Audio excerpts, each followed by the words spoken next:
So what happens when a brand new technology just completely shakes up an entire industry? How do the experts, the people on the inside, actually react? Do they fight it, ignore it, or do they end up leading the charge? Well, today we're going to dive into that exact question, all through the eyes of one HR specialist. His personal journey from being a pretty cautious observer to a full-blown advocate. It might just tell us everything we need to know about the future of work. And this quote right here, this is really the heart of it all. It's from a French HR expert, Guillaume Vigneron, and it just perfectly captures the incredibly high stakes we're talking about.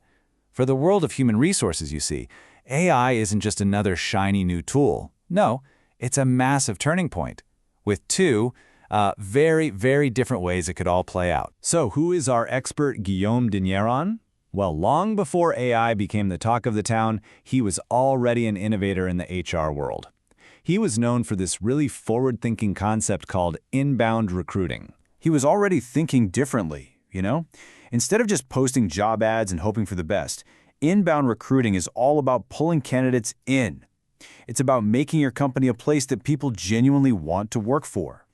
And this background is so important because it shows he was trying to shake up HR way before generative AI ever came onto the scene. Okay, so how does an expert like this, an innovator, grapple with a technology that's threatening to just rewrite all the rules? Well, his evolution, it didn't happen overnight.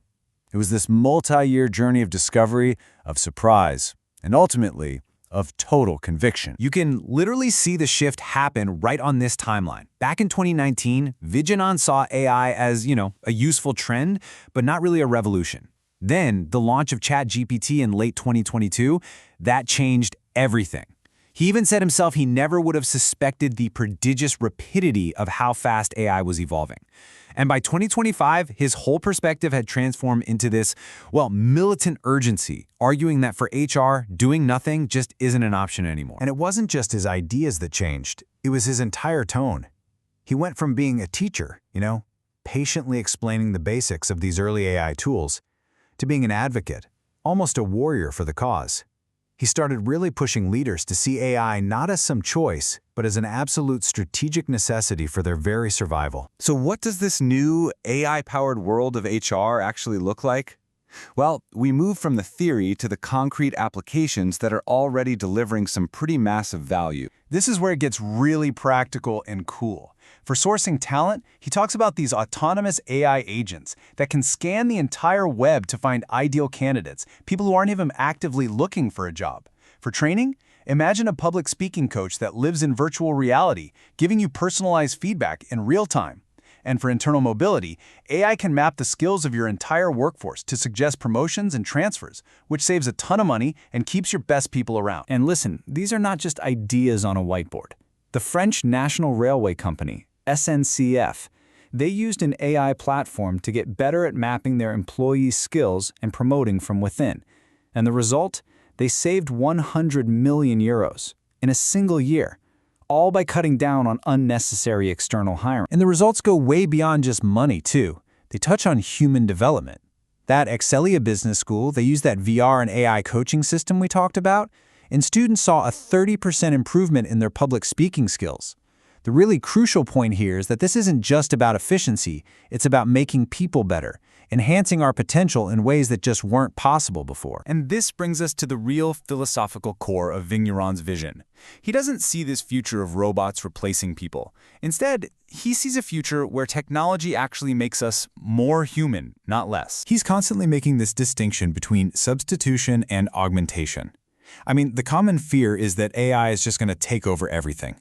But he argues the reality is actually way more interesting. AI acts as a co-pilot. It handles all the repetitive, data-heavy tasks so that we, the human professionals, can focus on what we do best. Things like strategy, empathy, and really complex decision-making. Now, when it comes to the fear of biased algorithms, Vigneron has a pretty provocative counter-argument. He totally acknowledges that algorithmic bias is a real problem we need to solve, but he also argues we have to be, in his words, lucid about our own flaws. Like the halo effect, where a human recruiter might subconsciously favor a candidate just because they're more attractive, a bias an AI wouldn't have. His point isn't that AI is perfect, it's that we often aren't either. And look, this isn't some blind optimism. Vigneron is very clear about the serious challenges ahead. He points to 4 key issues: the huge environmental cost of training these AI models, the critical importance of data privacy, the very real danger of AI just reinforcing existing societal biases, and the difficulty of holding these black box algorithms accountable. His enthusiasm is definitely balanced with a healthy dose of pragmatism. So after this whole journey, from curiosity all the way to conviction, where does that leave the field of HR? Well, for Vigneron, it all boils down to a pretty stark and urgent choice. This is his final call to action, right here. He really believes HR professionals have this small window of opportunity to lead this transformation. If they don't, other departments like IT or even fully automated solutions, they're going to do it for them. And that could make the traditional HR function totally obsolete.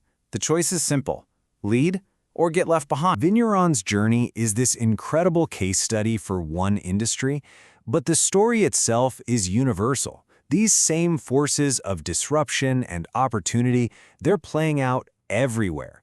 So the real question this leaves us with isn't just about HR. It's about looking at our own professions and asking ourselves, are we ready to take the bull by the horns?